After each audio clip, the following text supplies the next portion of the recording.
Hi guys, I'm Rish and welcome to my channel. So this is my first video as a booktuber. Yeah, what's up now? So basically I thought I would give you a little backstory, why I'm here, what I plan on doing, etc, etc, etc. So I've always been a reader. I'm a minority amongst my family and friends, but I've always read books, loved them. Some even dating back to my teenage years. I'm falling. I will always remember and hold as my favourite books. But I don't always keep the books once I've read them. Some of my favourites will stay on my shelf, or some that are part of a series. But if I had the space, I would keep them as memories. But I just don't. I've got one bookshelf. You're falling again. So yeah, basically I thought if I do like a bit of a, reading videos, what I've read this month, what I've read that month, do some reading challenges and things like that. It's like a bit of a record for me. I can always look back and, see what I thought of books, and it would be fun to join this sort of community of people, because I've, watched a lot of videos of people doing them online, and yeah, if I can help anyone pick their next read, then so be it. I will sort out the filming. As I say, I'm new at this, and you're currently propped up on a suitcase and you keep sliding off. But yeah, this is the stack of books that I've read so far this year. So from, until the end of March, so the first quarter. And I thought I'd go through them, let you know what I thought of them. In this particular video, I might not have 5-star ratings for them all, like ratings out of 5, because I've only on my last couple of books, since I started thinking of doing this on a bit of a whim really, to start ranking my books at the end. So, and I haven't made notes on them because, as I say, I was never planning on doing this, but going forward I should be a bit more prepared for any videos about book content. Okay, so before I get started, I have just got out of bed. I know some people may say that after they've, done a little hairbrush and a little zhuzh. I'm real AF, peeps. So you just have to bear with. Even my nail polish is chipped. Come on, I wasn't prepared for this. Right, anyway, let's get into the books that I've read this month. So far, I have read 1, 2, 3, 4, 5, 6, 7, 8, 9, 10, 11, 12, 13... 14, 15, 16 physical books. I know that I have read a few on my Kindle. I think I might have read 2, so that's probably 16 in total for the year so far. Did I say 16 or 18? I don't know. Anyway, 18 I think so far for this year. But I'll go through what I've got here. So first book that I read is Karen Rose, Beneath Dark Waters. Now, up here, pretty much my top 2 shelves are all Karen Rose books. I've read them all right from the start. I used to devour them like in a day when they first came out, but I definitely was more into her earlier books than I am the later ones. I'm still a stan and I will still read every book that comes out, but this is the second book in the New Orleans series. These are all the books that she's had out, so there's quite a few there from different cities and states and things. But yeah, not one of my favourites. The earlier ones definitely love more, but still always love the colours, the covers on the book. And I've been lucky enough to meet her at a signing and a talk that she did and a bit of a book read, answering questions and everything, and she's lovely. And yeah. Now, this one, I don't normally read this kind of book, really, but I'd seen a lot of good things about it. I do watch Alyssa Reads, because I watch her for her pet channel as well. And she was reading this, so I thought I'd give it a go. I did enjoy it. It was a nice, easy read. It gets you in the feels. But the one that I'm really excited to read by hers is a 7-Year Slip. I'm just waiting to find out when that's like a decent price, when I can find it for a good cheap price. I really am sorry for this phone keep slipping. And for my face when it does. Next one, not a fan, but I've seen a lot of people going back and reading series that they never read when they were younger, or ones that they wanted to go back and revisit. And I thought one that I'd heard a lot about over the years but I'd never read was Percy Jackson. And I thought I'd read Percy Jackson and the Lightning Thief. I actually got the entire box set from Costco, and read one and will not be reading the others. I'll donate them to a charity shop. Or sorry, if you're in the US, a thrift store. So yeah, it was just, I'm sure it is great for the right demographic that it's targeted towards. Like, obviously, I'm nearly 40-year-old woman. It's probably not who these books were intended to be written for. But I guess if I was like, you know, early teens, I can imagine I may have liked it. But next, John Boyne. Can't go wrong. For those who aren't sure, he was the writer of The Boy in the Striped Pyjamas. And one of my favourite books ever by him was actually The Heart's Invisible Furies. But yes, this one is about a child whose sibling comes out as transsexual or transgender. And it's all about sort of how the siblings interact with each other, how they learn to cope, and things like that. So yeah, I did enjoy that actually, and it actually led me on to a few books a bit later on in the month where I read ones of a similar genre. Next I went for a bit of a thriller, because I quite like the twists, the turns, the trying to guess what's going to happen, and I really enjoyed it. I don't even know what made me order this on Amazon. I think it's just, I must have seen it scrolling through so many times, and for some reason the cover just kept intriguing me, and I don't know why or what it was about it. But yeah, I picked it up and I devoured it. It was just easy reading. I don't think there was loads that happened and loads of twists and turns, but it was just one of those books that you're happy to just read and you just want to pick it up, you know, like in the adverts and every chance you get, not just like when you've got time set aside. But yes, it was basically some siblings were sat in a car when it had broken down. The mum said, "Stay there, I'm going to get help," and walked to a telephone box on the side of the motorway. Yeah, motorway. And never comes back. And it's basically the older sibling trying to sort of figure out what happened and get on with his life. And yeah. Like I said, when I read the one about transgender earlier on, it inspired me to read this one, The Art of Being Normal by Lisa Williamson. And this was actually written by someone who had worked at the Gender Identity Development Service. I don't know if she worked there or volunteered there, can't quite remember. But again, this followed some teenagers in high school struggling with their gender identity. And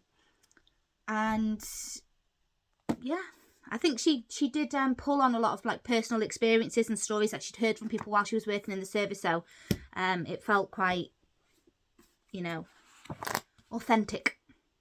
Then the next book that I read, these are all in order as well, by the way. I know, go me. This one, Bad Blood by Angela Marsons. Now, similar to the Karen Rose books in that I read every single book in the series, and I've got a million up there by her. Oh yeah, I think it's these ones. Trying to do that in the front facing thing of my phone. Anyway, yes, she can't go wrong. This is book 19 of the Kim Stone series, and I think First Blood is a prequel, which I don't think is included in that number, so that's technically like 20. I love every single one of them.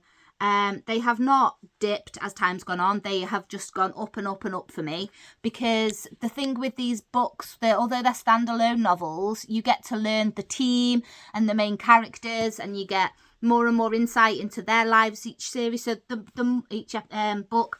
So the further you go on in the series, the more you feel like you know all of the characters inside out. Even though obviously, you know, new people come in and there's new cases and new victims, you know, new heroes, all that sort of thing. But I just cannot recommend Angela Marsons enough if you like crime thrillers and detective novels and things like that. Next was a bit of a little dabble, you know, just a bit of easy. I mean, it's hard to follow Angela Marsons for me, so I just went for something a bit light-hearted, so that I wasn't getting into something straight away with great expectations. Obviously loved the Traitors TV show, so thought, I know, let's have a go. So it's a bit of like a choose your own adventure book. So you start off, you know, like in that interview little thing at the beginning, like, would you prefer to be a faithful or a traitor? And then depending on what you end up being, you know, you're in different conversations, and which groups you want to join are different pages. And then who you want to banish, you have to pick who your vote, or who you'd like to murder. If you're recruited to be a traitor, would you accept? And your decision takes you to different pages.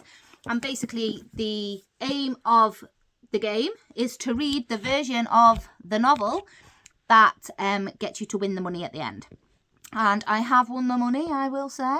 But yeah, it was just quick and easy and enjoyable. And I'm so sorry about this phone. Like I say, I'm so going to sort this out by my next video. But I just thought, if I wait much longer, we're going to be in May and June, and I'll be like, my 6-month haul, y'all. So yeah, this one, bit of a sad story behind this one, actually. One of my wife's friends' mum sadly passed away just over a year ago now, and obviously people knowing that I'm a reader, she had some books, like a box that held, you know, I don't know, 10 books maybe, something like that. And her daughter, my wife's friend, just asked if I'd like to have a look and see if there's anything I'd like to read in there.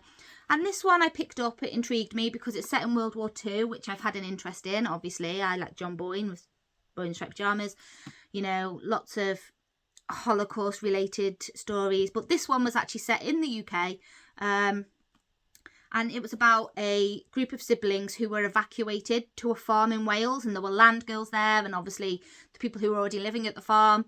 And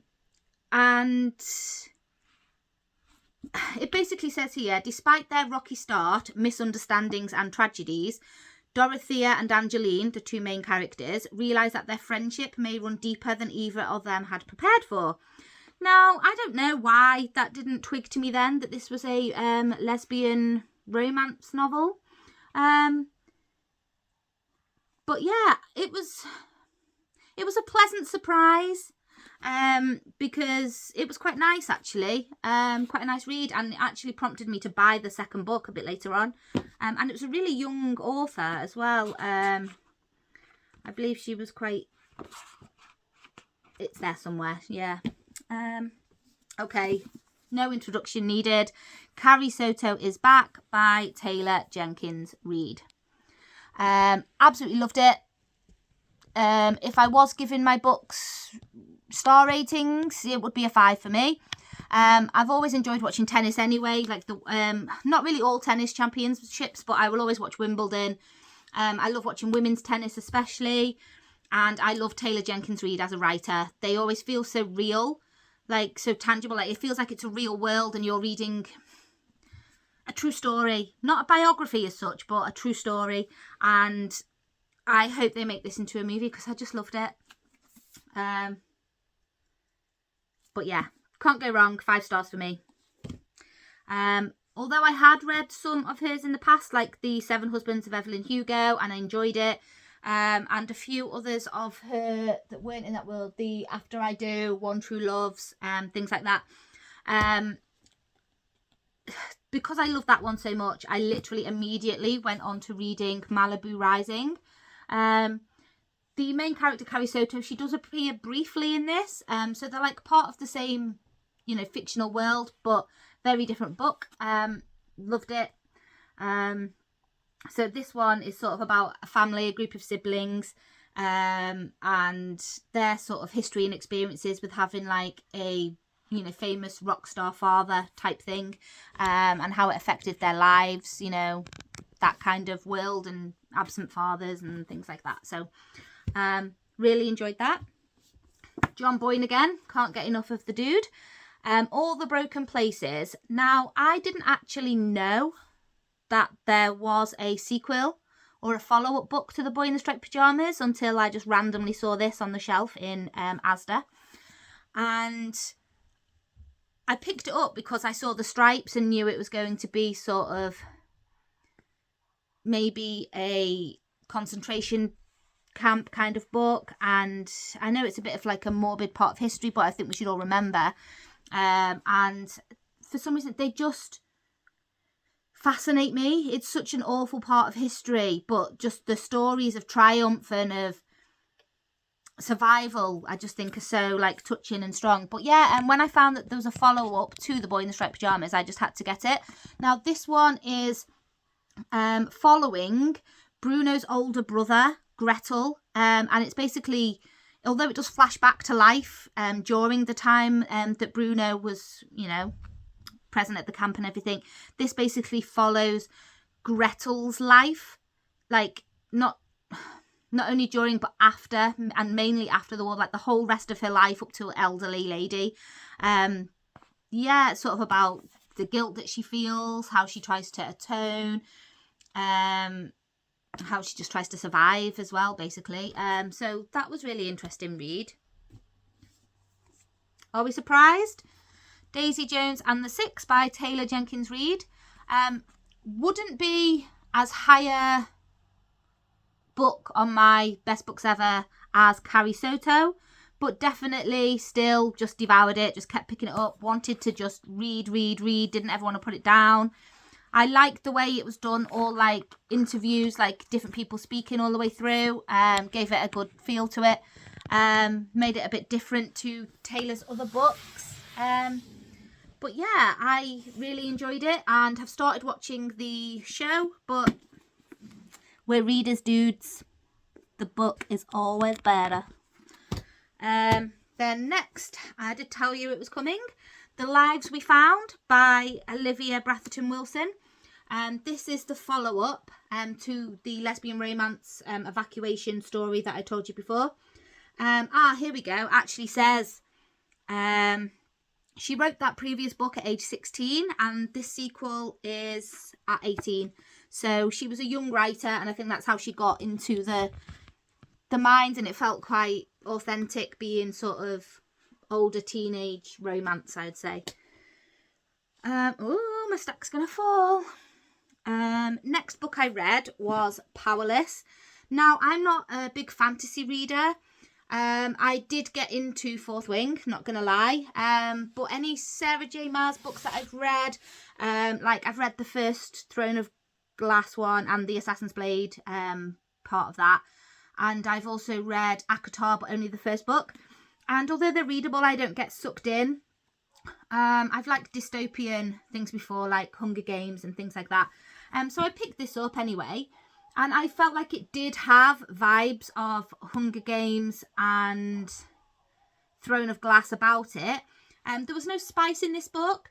I like the fact that I don't think the next book is going to be similar to it based on the way the path is going to go. And I like the different powers that people have, and it feels real. It doesn't feel like totally out of there, totally, you know, totally out there. It was just really easy reading. I loved the banter that the two main sort of characters had with each other. How they literally just, I'm trying to say a word that I know might be allowed on the internet. How they kind of went at each other basically. But I loved it. Can't wait for the next one. I wish it was tomorrow. And then the last physical book that I read in the first, between January and March, was How to Kill Your Family. This was a book club read.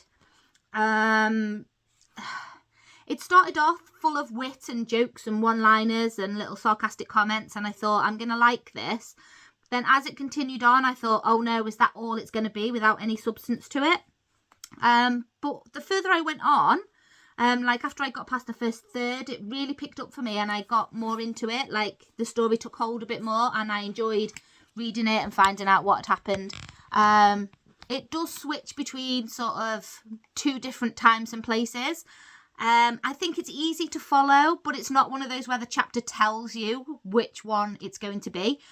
So my wife, who never reads, is not a reader by any stretch of the imagination. She thought for a one-off she'll try and read my book club book, because she always comes, we always take part in a pub quiz at book club and all of that, and she thought, oh, this month I'll give it a go and I'll read it with you. And she, not being used to reading, struggles sometimes with that change of time and place. But I think if you're a regular reader and you don't mind that chopping, I don't think it's hard to follow. But yeah, I enjoyed it. I enjoyed it. I'd probably give it a strong 3 stars. This to me is a 5 stars. Now, I've known a lot of people say, oh, it's just a copycat. It just, you know, like copies so many different books. And yes, it does, but it does it in a way that I prefer to a lot of those other ones. And some of the ideas are unique, and you know, some of the storylines are different, but there's just a lot of stolen or borrowed bits from other series. But I feel like it worked in this one better than it does in some others for me. So yeah, that one would have been a 5 star for me, because I'm still thinking about it now, waiting for the next book, where normally when I finished a book I can forget about it within a couple of days. But Carrie Soto is back, and Powerless have stayed with me, and would probably be my favourite of those books that I've read so far this year. Yeah, Carrie Soto is back, and Powerless would be my favourite so far of 2024. Oh my god, I've been filming for 21 minutes. Y'all gonna be bored. What I will say before I go is I plan on making more reading videos. I will try and get a bit more profesh.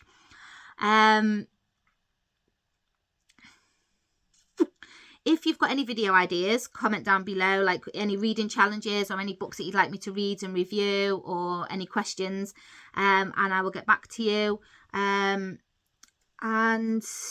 yeah, I guess there was also 2 Kindle books that I read last month, but they were for book clubs as well. And then April, it's a case of what I'm going to read for April. I think I might try and read this at some point during April, because I liked Fourth Wing, and obviously Rebecca Yarros, same author. Might try and read this one. I've already taken this one out of the sleeve and taken it downstairs to start, but I haven't actually started yet. I call myself a bit of a maths geek. I'm probably not so much anymore, but let's say I used to be a math geek, and I feel like, bearing that in mind, this might be right up my alley. And then I don't know what else I have not read this yet. Don't think it's going to be an April read. But I do need to take this at some point. I'm just feeling a little bit intimidated. I might also try and read,